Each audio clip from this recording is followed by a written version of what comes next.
you're going to get better. Your neurological system is going to learn how to load quicker, absorb the ground, handle gravity, integrate, and you're going to be much more effective at handling momentum.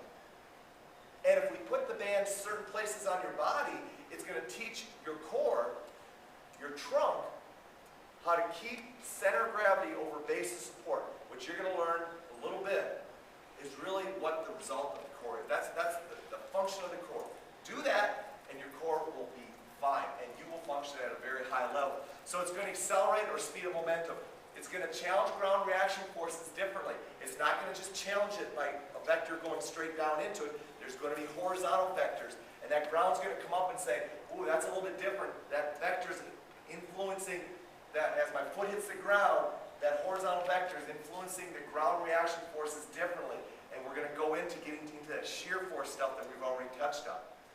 Excellent. Keep it going. Very good. Other person now, just turn, face away from. Assisted lunges, go. Easiest lunge you've ever done in your life. Now think about it. And this is where momentum and gravity and all this stuff I started thinking. You know, just stayed up late at night one night thinking about this. But momentum is what makes the lunge hard. The rubber band has got a kinetic energy in it. The kinetic energy gets it when you stretch out. So as they go into their lunge, the energy is being transferred into the body, but it's being transferred as an assistive. Towards your nose. That's nerve tension tightness.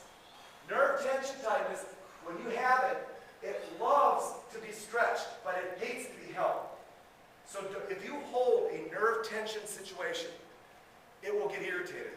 And ultimately, you will not get very good progress. If you've got true nerve tension tightness and not muscle tightness, and you hold it, you will get aggravation.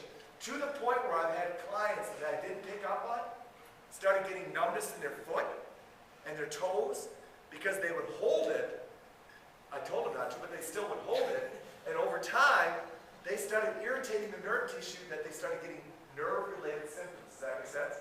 So watch for that. Everybody back up. But now it's going to become a much more challenging exercise because the band is pulling me down and loading my deltoids a little bit more. I prefer to have it here. Press up there. Pull it apart. Press up. Pull it apart. Press up. Pull it apart. Press up. Military press, go to the top. Same thing. Advanced clients, would you actually have them try to retract gaps, flexing to the mat? Yeah. Yeah. When I would have a basic client start right here. Pull. Hold that there. 1, 1,000, 2, 1,000. Set, press. Boom. Put it back together. And again, Terry, you're getting too wide. You're getting way too wide. It should be right here. Just all it takes is a little bit. You don't need to be way out here. You lose it then. Now it just becomes a press out. It's not the exercise. Our attach training is transition. The only place you're really going to have transition issues is when you got to go to pulling movements. Because in pulling movements, you have to be facing away from your partner while they're facing you, which means you have to turn and rotate. So when we get to pulling, I'll show you transition. All right, real quickly, people in front, you are doing horizontal chest press. Get yourself ready to go, and this is it. Clint, Rob, Terry, and Dave. All 4 of you guys, you stay right there. All 4 of you guys go ahead and push out and hold it. Feel it rubbing on your arms? Feel it rubbing on your arms? Feel it rubbing on your arms? Your clients are going to hate you. Switch it and put it between your arm and your body. Your clients will love it. Because I guarantee you the first female client you have that pushes, that rubs across their arms, goes, look at what you did to me. And they're going to be mad at you. Between your arms and your body, all right? Make that adjustment. It's a huge adjustment stuff. It really is. Now push out. Everybody push. See what I'm saying? No band pushing across your arms, and it feels much better, right? And that's what it should be. So make that adjustment. It's real important. Okay, now go ahead. Step yourself out. Dig your back toe in. Dig your back toe in. I want to see that back toe in. Steve, come on, just a little bit. Right there. Good. All right, push out and hold. Your trunk. Do you push with your gut? Absolutely. If your gut right now is not contracting and stabilizing, you're not going to push nothing. You have to have your trunk on board. And your back hip has to be stabilizing with your front foot using the ground to stabilize. All right?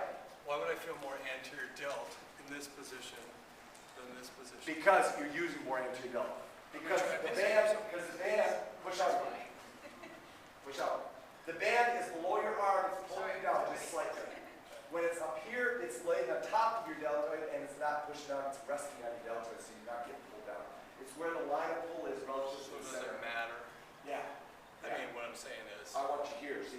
chest and your anterior delt. Yep, absolutely. That's another good reason why you do it, okay? When we go to bend over presses, you lock those elbows tight. You're going to do a split squat. Everything stays tight. Take yourself down and bring it back up. Is this a bottom up or top down driver? Bottom up or top down? Which is it? Bottom up. You could say, though, Dave, the band is a top down, and you'd be right. It is. But we didn't change that one. We just made you go up and down doing split lunges. Hold it tight. Now bring it into your chest. Group 2, your turn. Dig in. Put the band out in front of you. I want you to go ahead and do circles. Big circles. Tighten it up. Tighten it up. Tighten it up. Circles, circles, circles. Dig it in. Keep it in front of you. Don't let your pelvis start to rotate or change. Keep it straight. Dig that back toward you. There we go. Keep it right there. Lock it out, lock it out. Good.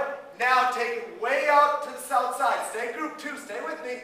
Take it way to the outside. Way to the outside. So it's away from your partner. Hold it there. Now you're going to let it come back in towards your partner really quick and get it back out. Go. Keep your elbows straight and keep going. Now we're only working one way this time. Keep coming. You guys can stop. Come on, slow folks, get out there. All right, stop. Stay there. Back over your head. Backwards. Now we didn't change a thing. This is still the same trunk stability response. Keep going. But the difference is we're making you walk backwards. Backwards walking is a huge trunk stabilization just by itself. Your arms are going to keep down in front. Keep it in front and keep finishing up. You guys can stop. Keep going. That's it. All the way. Lock it up. Come on.